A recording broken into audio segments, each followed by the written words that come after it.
So we're doing this series called Elephant in the Room, and elephant in the room is, it's kind of a phrase that we use for things we want to avoid. There's certain topics just aren't very popular to talk about. The interesting thing about Jesus is he went everywhere. Jesus never shied away from anything. Jesus never had an elephant in the room, did he? He would just always go right to it, wouldn't he? And so last week we kicked this series off. We talked about racism. We had a friend of ours, Marcus Singleton, who came and gave the message on racism. That's uploaded online for you. If you missed that last week, you might want to catch up. Next week we're going to be talking about politics. How appropriate right before Election Day. So we'll be talking about politics. The week after that we'll be talking about sexuality. But this morning we're going to be talking about an enormous elephant in the room, and that is mental illness. Now, I don't know if you noticed in the debates, we had three presidential debates. And we're going to have a little politics with our mental illness this morning, right? Well, not really, but okay. But what struck me is that we had three presidential debates. We had one vice presidential debate, and not one candidate or question dealt with this issue of mental illness. And that troubles me greatly because I know that it is a crisis in the United States of America, if not for the entire world. One of the things that we're discovering as we go through these elephant in the room topics is that they evoke a lot of conversation, and we think things. While we're hearing it, some things make us mad, and some things make us go, yeah, say that. It brings up a lot of emotion. And so what we're going to do is tomorrow night, if you would like to come, we're going to have what we call a pop-up group. So tomorrow night at 6 o'clock, if you want to talk about anything about racism or you want to talk anything about this mental illness, come meet us. Anybody that wants to be here, we're just going to sit and have a conversation about it. So you're welcome to join us for a pop-up group tomorrow night while we discuss some of these elephants in the room. Yeah, it's so important because these are uncomfortable subjects. You can't ignore them. They're not going to go away if you ignore them, like elephants, like that thing I'm not seeing back there, right? That big thing? It's uncomfortable, and here's what we think when people are made uncomfortable by this. Good, because it's in your discomfort that we grow. It's what pushes us to the edge. It pushes us to reconsider our points where we've grown hard of heart, right? Where we think we have it all figured out and we have it all down. And Christ pushes us to the edge of our comfort levels so that we can start to explore new things and be open and start to grow as human beings. And that's what we need to do. Even in his day, Jesus said, listen, and he was talking to his followers, and there was a lot of people around him, and he looked at them and he said, you know what, he's quoting Isaiah here, even though he says, these people's heart have become calloused. They're hard. They're not open to anything. They've closed off to the world. He said they hardly hear with their ears, and they've closed their eyes. Otherwise, they might see with their eyes and hear with their ears and understand with their hearts, and I would heal them. He said, but you, blessed are your eyes because they see, and your ears because they hear. And that means that we have to lean into the discomfort as followers of Christ. We have to open up our ears and open up our eyes and try to see things from God's point of view, from Jesus' point of view, from the other's point of view. And that's not comfortable. I've had at least 5-6 people come to me this week and talk about how that message last week just stirred stuff in them, made them mad or made them open. And it was great. I was like, yes, that's the Holy Spirit working on you. And that's what Jesus is doing. And if we open our eyes as followers of Christ and we open our ears as followers of Christ, God will heal us and will bring healing through us. So as we talk about mental illness, I just want to kind of do like a little visual for you. So I'm going to need some volunteers, okay? And you don't have to do anything to bear. All I want you to do is stand up, okay? So right now I need one person to stand up. Who's the first one just going to stand up? One person. Come on. Don't be shy. One person right there. Okay, one person. And if we're going to talk about mental illness, we'll point at you. How's that? Yeah, we'll point at you. I got this. Thanks. Okay. All right. So if we were going to talk about just a representation of a population and how many people might have mental illness, it might look something like this. One person in a room this size might have schizophrenia, okay? One person. I need 3 people to stand up. One on this side. One in the middle, please. Somebody stand up in the middle. 2, I need one to stand up over here. 3 people would be bipolar, okay? In a room this size. Okay? Now I'm going to need a bunch. Are you ready? You 2 in the back, if you'd stand in the back. The 2. 1, 2, 3, 4, right there. 5, 6, right here. Marcelo and Janine, 7, please. Janine, just you, 7. That would be the people that are dealing with depression. Do you see in a room this size? Okay. All right, let's go to anxiety. Are you ready? I need my schizophrenic. Please stay up. Thank you. Okay. All right. For anxiety, let's go 3 here. All three of you for anxiety. Let's go. Rick, you could be 4, 5, Nikki 6, Tom 7. Okay. And then I need 2 people. Let's go to 2 in the back, right here, right in the back, back here in the back. Thank you. That would be somebody that would suffer a short-term mental health episode. I want you to look around at all the people who are standing in our midst. Does that give you an idea? Now you can extrapolate that. You may be seated. Thank you for being great volunteers.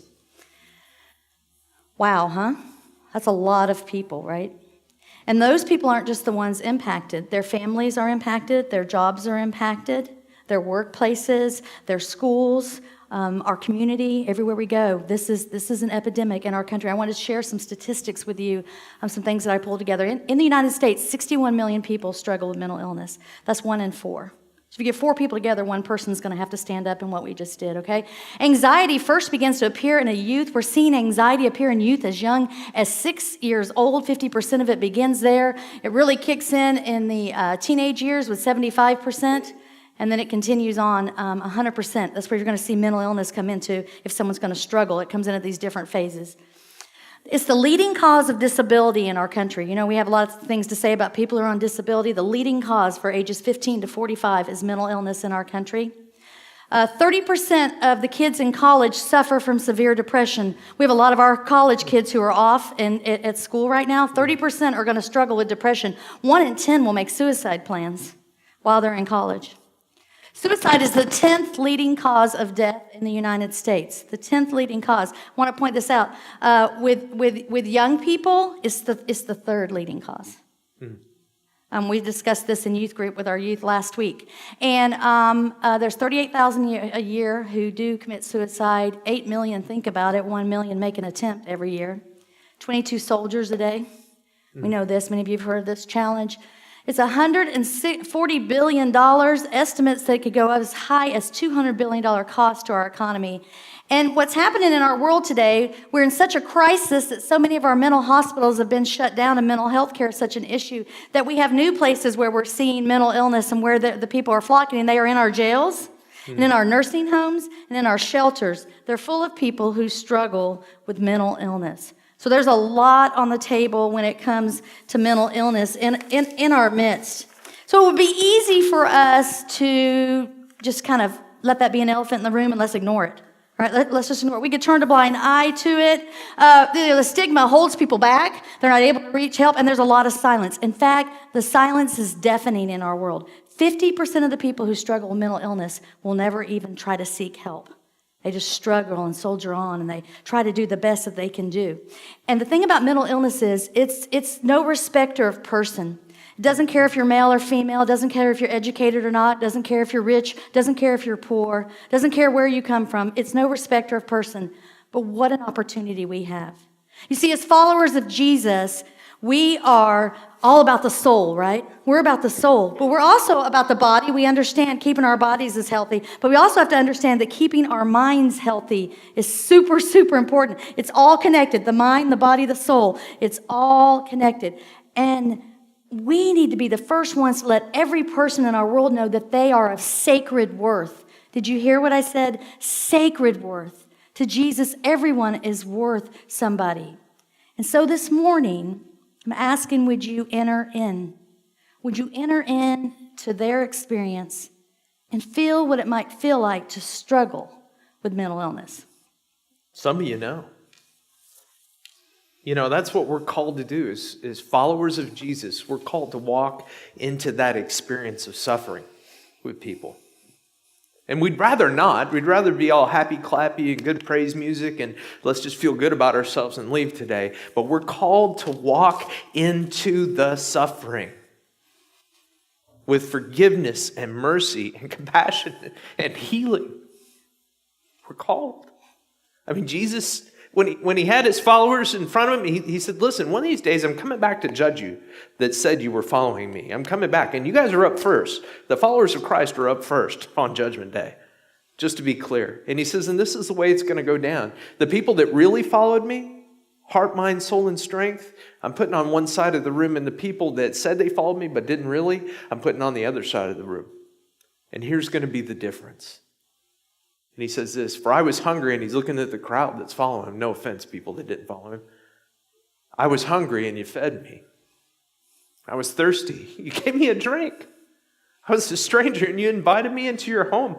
I was naked, and you gave me clothing. I was sick, and you cared for me. I was in prison, and you visited me. He says, I tell you the truth.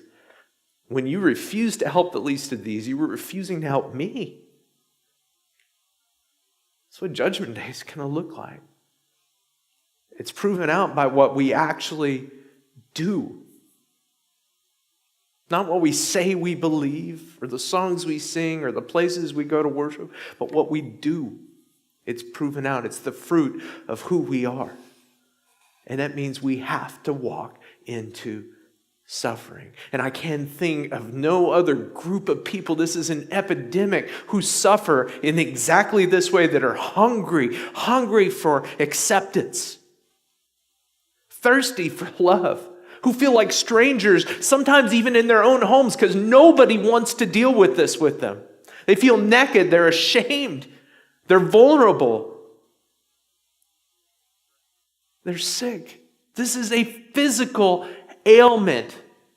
It affects the mental part of you and emotional part of you, but is a physical ailment most times.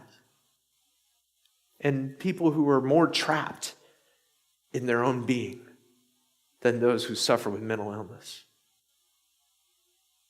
We cannot turn a deaf ear and a blind eye to this. Jesus doesn't give us that choice. If we say we are followers of Christ, you know, the one thing I know about Jesus, read every account of Jesus. He never shied away from the experience of suffering. He went right at it with mercy and forgiveness in his heart and healing, with every intent to heal. And if we say we follow Jesus, we have to follow him with mercy and forgiveness in our hearts, with every intent to heal the suffering we're walking into.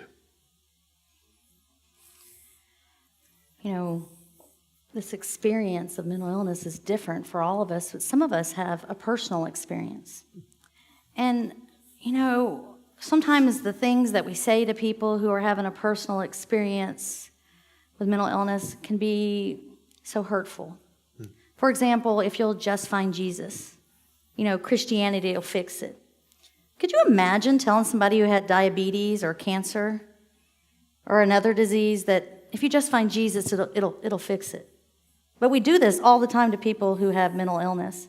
And so they wind up being so hurt by that. And if you're struggling with mental illness this morning, we want you to know that we know that there are times when you feel like other people think you're out of control. And other people might say that you're lazy because you're depressed, or they might say that you're stupid and you're selfish and you don't care about other people. But we want you to know that we get it. You see, mental illness at its core, and science is telling us this, mental illness is a chemical imbalance for a lot of people. It's just a chemical imbalance. They actually do science where they do brain scans of people who don't suffer from mental illness and people who do. And listen to me, the brain scans are different. Mental illness can be brought about by trauma. Mental illness can be brought about by life events that occur with you. All these things can happen. But the problem with it is that a lot of people who have this personal experience with mental illness, only 27% of them will even darken the doors of a church. There's something wrong with that. Because church ought to be the place where we welcome them. And so as we look at this, we have to think about if you're struggling with mental illness, there's a couple things that they say that can be very, very helpful to you. And one is psychotherapy. Now, a lot of times people don't want to see a counselor. They don't want to discuss those things. But psychotherapy is very, very important. A lot of people have to have medication. They need medication for their mental illness. But one of the biggest things that people who are struggling with mental illness need, they need supportive care. They need people to be there for them. I want to make no mistake about it. At Heritage Church, if you are struggling with mental illness, I want you to know this, that we see you as a person, not as your disease. We understand that there's a lot of secrecy involved. And we want you to know that you don't have to hide. You don't have to hide. We want you to know that in the midst of your struggle, that this church is a safe place for you to struggle that out. We want you to know that we think that people who struggle with mental illness are the most courageous people Yes. on the planet. Do you know how hard it is to keep going when you want to quit? You know how hard it is to live with pain when you just want it to stop? If you struggle with mental illness, we want you to know that we see you. And we want you to know that so much as it depends on us in this church, you are not alone. And, it's not just the people that have mental illness that struggle in this. It's not just that, because not just a personal experience, there's a family experience. Because each and every one of these individuals has a family that surrounds them that's their primary support system. And sometimes that family is so hurt and isolated and lost in the midst of this because they give everything they can to something they feel they have zero control over, to help that person live day in and day out, and share their faith with them, and to help bolster them up and encourage them to do the best they can possibly do. And it is so hard on families. We had a friend of ours that we've known for a while, and she has two immediate members of her family that suffer with bipolar, and it's very extreme. And medication barely handles it. And she disappears for a while and comes back and disappears. And we ran into her the other day, and she was telling us how she's struggling to kind of keep up. And it's wearing on her, you can tell. And she said, my brother was with me, and he was trying to help me and talk to me and stuff. And my brother looked at me and goes, well, it's just demons, right? So even the family is wanting to put the blame on something that they can't control. And it doesn't help, it's not helpful. And it's funny that the further, I heard somebody say this here recently, the further you are away from a problem, the simpler the answers look, right? But for these families, they're in the midst of it. And it's so complex. And there's so many competing emotions, and there's so many things that they regret, that they wish they had done different, and there's so much blame they place on themselves. And it's so hard for the families. It really is. And unless you're in the middle of it, it's hard to experience. And just full disclosure, when I grew up, my family's got its own brand of brokenness. Nothing that would rise to the level of a diagnosed mental illness in my personal family when I was growing up. But Pastor Suzanne actually has had an experience of mental illness and being a family member of a family that's dealt with mental illness. And so she understands at a level that I can't even understand. And so today I kind of wanted to talk to you a little bit about what your experience of this as a family member of someone. Primarily, just tell us a little bit about your story. Primarily, it deals with her brother, but let's tell a little bit about your brother's story and about your experience in that. Well, as the stats say, my brother first began to really show to show symptoms of mental illness, I'd say about the age of 13 or so. And he began to just do things that just seemed, somewhat off, and, those kind of things. You just kind of notice that. And a lot of it happens to a lot of teenagers is that you attribute it to just being a teenager. If that makes sense, it's just being a teenager. Yeah. But there was more, and it was rapidly followed with drugs and alcohol and those kind of things. And, a lot of people actually in the book of mental illness, mental disease, substance abuse is listed as a mental illness. It's a disease, same as mental illness, same thing. And what happens a lot of times is people with underlying mental illnesses, they self-medicate. And so that's what happens. And so he had a lot of problems with drugs and those kind of things. And on our family, it was very, very difficult to manage, his behavior a lot of times. Ultimately, when he was 18, he, under the influence of alcohol, he worked for a company, and they were closing at night, and he burnt a restaurant down to the ground across the street from where my dad worked. And of course, it was all over the news, and he went to prison. So we had to make the drive. How was that for your family, like growing up in the midst of that kind of pressure cooker? I don't even know how my poor parents did, Tough, very, very tough, because you blame yourself. What, did I not raise them right? Did I not do this right? Did I not do all those things? And so, so my brother, he goes to prison. He gets out of prison. Yeah. And he tries to integrate back into lives, and he would, work different jobs. My brother was so smart, so much smarter than my sister or I. He really was a smart one. So he gets out, and he tries to hold a job here, tries to do marriages, has a couple kids, tries to do things. It's just up and down. It's just this constant struggle. And so he, I wound up going to a treatment center in Florida, and they said he did great. They said he did fantastic there, and so he was coming home, and so Michael and I, he had lost everything before he went there. That's common in mental illness. You build things up, and then you lose everything, and you have to restart your life over and over and over again. Can you imagine the trauma and what that feels like? And the family gets dragged along into that, constantly getting you new deposit, getting you new things, doing all this. And so he was getting ready to get out of treatment, and we had bought him a car. It was in the garage, and he was coming home, and he called me on a Friday afternoon. We were supposed to get the car to him that weekend. And he said, hey, I met a girl. He said, so you won't see me this weekend, which is very common for him to meet a girl. And so, so he met Greg. Yeah. So he had to meet a girl, and videotape surveillance showed him an hour later walking into the Walgreens on Jordan Lane. And he bought 400 pills of Tylenol PM and 2 Gatorades. And he went to the church, University Baptist Church. Some of you may know where that church is. He went back there in the woods and drank all of those pills and ended his life that day. My family, we didn't look for him that weekend, because why would we be looking for him? He was with a girl.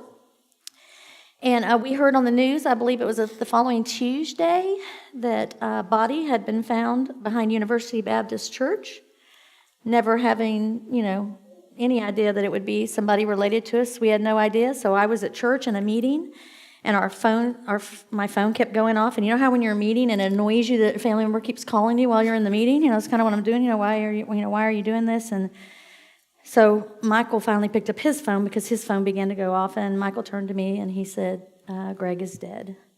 And I said, no, he's not, because I just talked to him. No, he's not.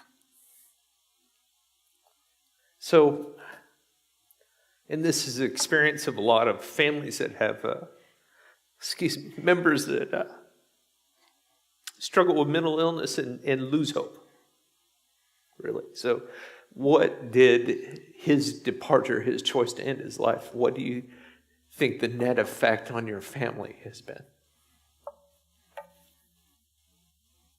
Hiroshima, the nuclear. You can try to rebuild, but it's never the same. In many ways, it's his life, the way he took his life. The pain is an elephant in the room, if that makes sense. And, I just can't even imagine. Many of us have children. Can you imagine your children? I can't imagine the pain. You do a lot of coulda, woulda, shouldas. If only I would have done this. If only I would have been, if only, you do a whole lot of that. But certainly it is a family experience. Research says that for every person that kills themselves, and there's many that do that in our country, 11 people are directly impacted. So you just extrapolate that data, and it's just millions and millions and millions of people. In your heart, and I know this is sometimes hard to see, especially when you're real close to it, what's been the redemption in all this? We didn't go over the questions. That God is present. That God is present. One thing, too, was that what was really interesting to me regarding in the church is after my brother killed himself, all these people in the church started coming to me and going, me too. Me too. And there's a lot of stigma and there's a lot of shame around that in families. And so that was really an interesting, thing that happened, in our family afterwards for all the people who've, struggled with it as well. But it's never over. It's never over. Like any form of grief, it's never over. There's a lot of, you're angry and you're mad at the person who did it, and you have to get to a place of forgiveness and understanding and compassion and empathy and all those things. So, as a family member that's gone through this explosion, what could anybody done for you that would have been helpful in the midst of all of it, even when he was still alive and even after the suicide? I think presence. Is so important. Understanding, asking about the person who is gone. As far as after the suicide. So don't ignore the person. And no, and be an advocate.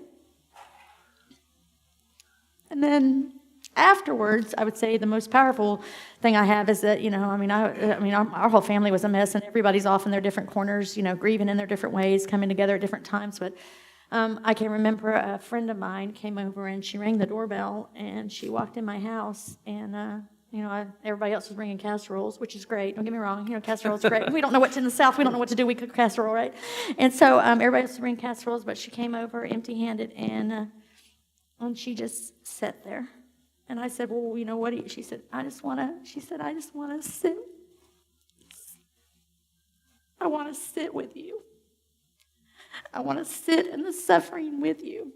And to me, that was so beautiful. She just wanted to sit. She didn't try to, it'll be okay. You'll feel better, Oh, and please don't say things like they're in a better place. No, they're not. The better place is with me. Okay? Don't say God had a plan. No. Those things aren't very helpful. There's presence. That's more helpful than anything, I think, is because there's so many families that are dealing with. There's so many families right here, and some of you we know about, and some of you we don't, that are dealing with mental illness and with the results of that, and when someone makes that final decision to take their own life, dealing with that and the fallout from that, and we just want you to know.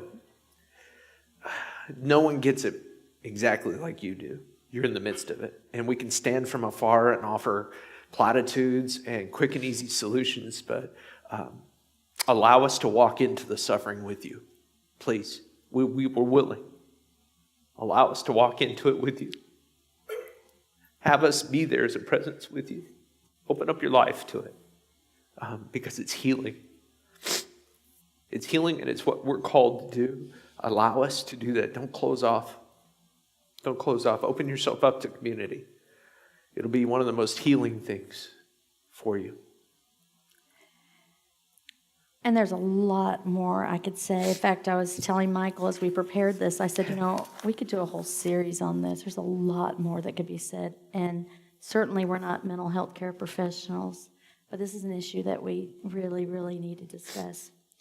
A survey was sent to a bunch of church people, and it had a bunch of issues on it, and people could vote on what they most wanted their pastors to talk about.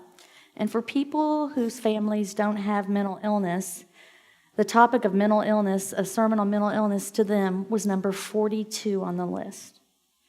But to the people whose families have mental illness, it was number 2. They're crying out for a church that gets it. And they did another survey, and there's some stats here from earlier of church people. 41, and it said, what are your opinions regarding mental illness? 41% of Christians said they don't believe that they're really mentally ill. 28% believe they should stop their medications. 37% believe that people who are mentally ill, it's because of sin. And 36% believed it was because of demons. Can you imagine if someone in your family is struggling with any of these mental illness has such a broad range. There's so many things that are under that umbrella of mental illness. And so all these are part of the church, experience and what it's like for people to have to hear when they come in to worship. Recently we had someone in our church, and we got a phone call. I had to go to the emergency room, and I go to the emergency room, and this person, were there, and they're apologizing the whole time that we have to be there. They'd had a breakdown, and they had to go to the emergency room. I'm so sorry, you have to be there. And we're like, no, we want to be there for you. We want to be here for you. And she said, I'm so sorry. She said, I'm just in my disease. And those words were so powerful to me. You see, there's people all around us, and they're just in their disease. And if the church doesn't want them, you have to understand this in their brain. If the church doesn't want them, then guess what? They don't think God wants them either. And this is a big problem in our world. And we could just throw up our hands. We could just throw our hands up and say, no, there's nothing we can do. Or we can be like Jesus and go straight to it. This issue, this elephant in the room, is something that I believe the church could and should excel at. You see, the number one thing someone with mental illness needs is hope. They need hope. And the church is the hope of the world. Jesus Christ is the hope of the world, and we have that to offer them. So there are some things that we can do. We can educate people. You see, we can develop a suffering theology. We can understand that when it comes to suffering, Jesus was there, and we can say to ourselves, by God, we're going to be there. That's right. And we can normalize mental illness by naming it for what it is and praying for these people. We can encourage people. We can show them God's grace. We can remind them that they have sacred worth. We can be present, and we can be patient. We can empower them. We can be their advocate. You know, doesn't it stink to have something and you don't have any voice? So many people who struggle with mental illness feel like they have no voice. We can be their voice when there's misinformation out. We can be their voice in the community to speak up for those that others won't speak for. And then as a church, we can help equip people. We can have counseling here. What would it be like if we were known? I mean, seriously, what would it be like if we were the church that was known? I can't tell you how many people who come to us who struggle, who have no money. They can't pay for counselors. And we have a lovely counselor here, Sandra, who helps us and helps people in those situations. But the need is so great. But wouldn't it be amazing if the church had a fund and we go, you need help? We can take care of you. Gosh, I want to be a part of that church, don't you? Where people are cared for. Not everybody can afford to pay those fees. So counseling and support groups for families and what they're going through, and survivors of suicide and all the different little things that can come on there. Training and messages where we talk about this. And I guess our thing to you on this elephant in this room, will you help us? Will you help us make this place different when it comes to this? So when people struggle, they know that they can come here and this is a safe place. It is an elephant in the room that we have named. And how do you get rid of an elephant? How do you eat an elephant? One bite at a time. You know, one of the beautiful parts about our faith is that we worship a God that, and this is hard, He doesn't remove us from our suffering. He doesn't always remove us from our suffering, but He promises to walk with us through it. And He walks with us through it always towards restoration and wholeness and healing. And in fact, one of the biblical authors, the one who wrote the book of Revelation, John, he caught a vision of what it would look like in heaven. And the vision was this, that the healing would be brought to its fullest.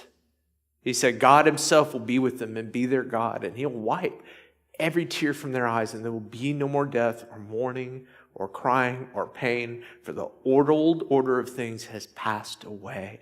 One day God is going to heal us completely, restore us completely. And that walk that He's been with us, that we sense all the time, is going to be face to face with us, and we will be completely healed. There's only one problem. That time hasn't come yet. And the church, His children, are called to stand in the gap until it does.